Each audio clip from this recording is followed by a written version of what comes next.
স্থানীয় সময় রোববার ভোরে ইসরায়েলের উত্তরাঞ্চলের অনেক বাসিন্দার ঘুম ভাঙে সাইরেনের শব্দে। ততক্ষণে দেশটির আকাশসীমায় ধেয়ে আসে একের পর এক ক্ষেপণাস্ত্র। শীর্ষ কমান্ডার হত্যার প্রতিবাদে হিজবুল্লাহর ছোড়া এসব ক্ষেপণাস্ত্রে ধসে যায় সামরিক স্থাপনা সহ হাইফা সমুদ্র বন্দরের বিভিন্ন অংশ।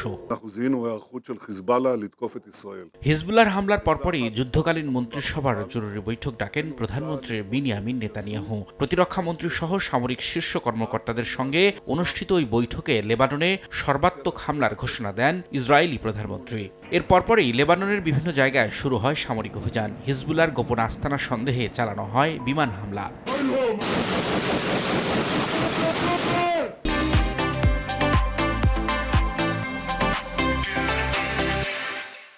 ইসরায়েল হিজবুল্লাহর পাল্টাপাল্টি হামলার মধ্যেই অবরুদ্ধ গাজা উপত্যকায় দখলদার বাহিনীর বিরুদ্ধে নজিরবিহীন প্রতিরোধ গড়ে তুলেছে ফিলিস্তিনের স্বাধীনতাকামী সংগঠন হামাস। গাজার বিভিন্ন জায়গায় ইসরায়েলি বাহিনীকে লক্ষ্য করে চালানো হয় হামলা। গোপনে রকেট লঞ্চারের মাধ্যমে ট্যাঙ্ক গুড়িয়ে দেওয়ার পাশাপাশি হামলা চালানো হয় ইসরায়েলি সেনাদের ওপরও। রবিউল ইসলাম আওলাদ, সময় সংবাদ।